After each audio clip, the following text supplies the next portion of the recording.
Hi, everyone. Welcome back to week 16 of Nutrition Bites.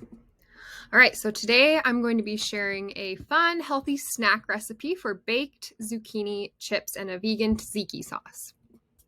Okay, so we're going to talk about the ingredients of this recipe, and then we're going to talk about the different types of carbohydrates, what non-starchy vegetables are, and then we'll talk about the concepts of caloric density versus nutrient density, and then I'll present the weekly challenge. All right, so this is a recipe for baked zucchini chips with vegan tzatziki. So super simple recipe, just slicing up some zucchini squash and putting some different seasonings and then baking them in the oven.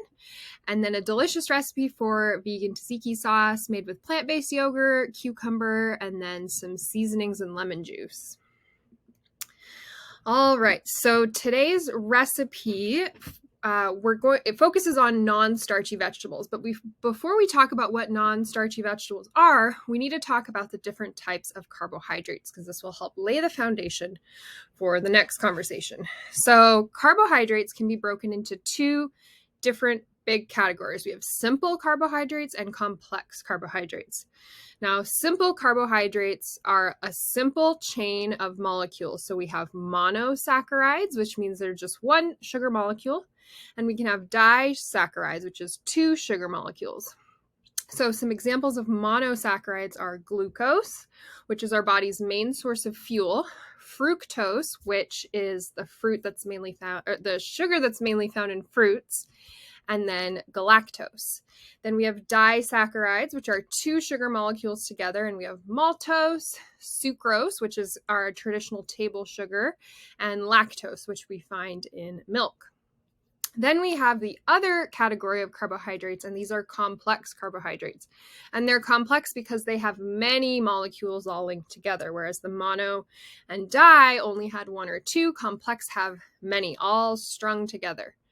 And so within complex carbohydrates, we also have three different categories. We have starches, which you think of in starchy vegetables like sweet potatoes, russet potatoes, corn, foods like that. They have many sugar molecules all linked together.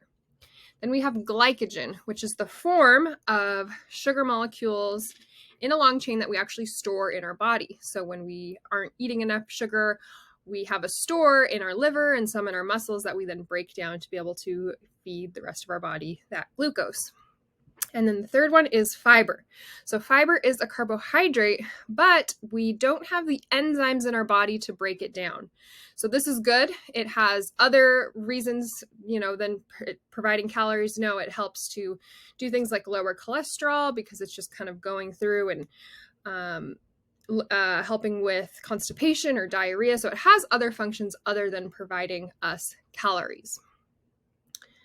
Okay, so now we can talk more about non-starchy vegetables. So if you remember, starch was one of the complex carbohydrates. And so those are like our potatoes or sweet potatoes, corn, etc. But vegetables, there's other categories of vegetables. So we have non-starchy vegetables as well. And so for a general rule of thumb, and this varies between vegetables, but in general, starchy vegetables contain about 15 grams of carbohydrates, complex carbohydrates, per serving, and then non-starchy vegetables contain about 5 grams of complex carbohydrate per serving.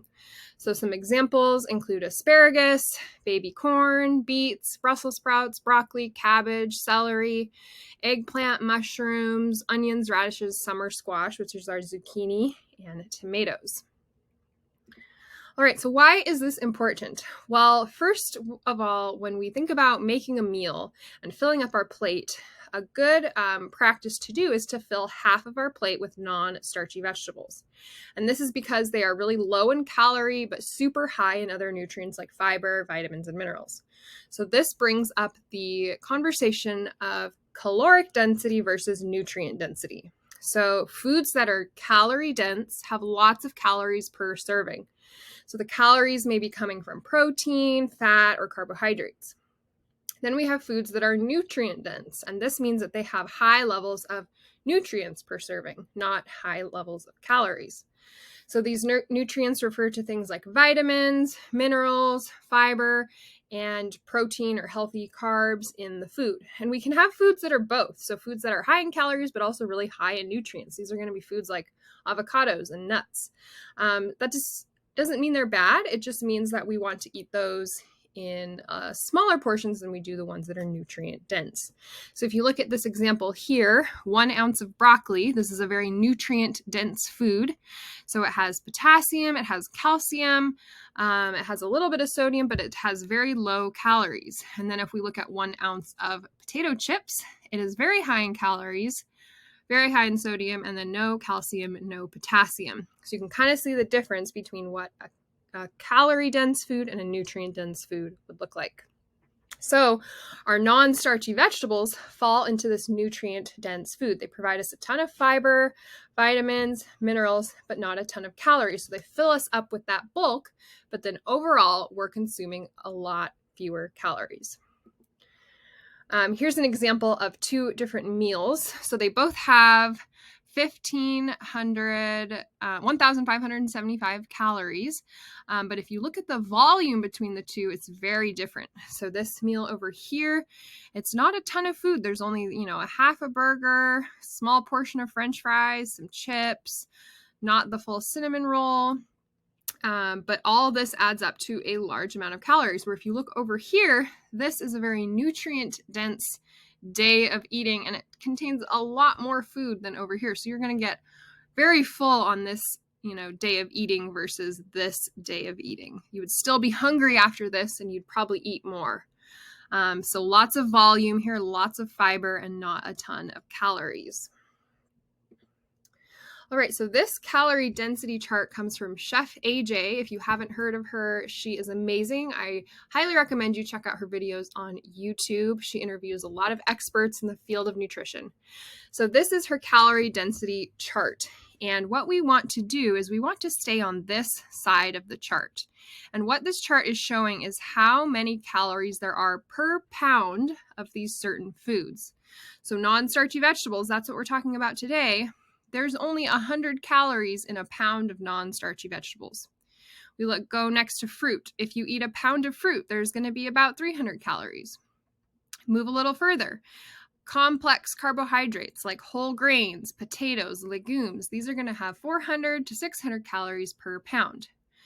When we move to the other side of the graph, this is where we start having higher and higher amounts of calories per pound. So we have avocados, 750 calories per pound. We have these other processed carbohydrates and dairy like cheese and breads, things like that. Chocolate, nuts and seeds, nut butters, tahinis, and then oil. So a pound of oil is going to have 4,000 calories. And so if you see, there are some healthy foods on this other side of the graph. Again, that does not mean that they're bad. These are healthful foods, but we just want to include them in smaller amounts than these other foods. So overall, eat most of your foods from here, add in a little avocado, add in a little nuts and seeds and other nut butters, and you will be good to go. All right, so for the weekly challenge, I would love for you to aim to incorporate 1 to 2 new starchy vegetables this week. Try something new, see if you like it.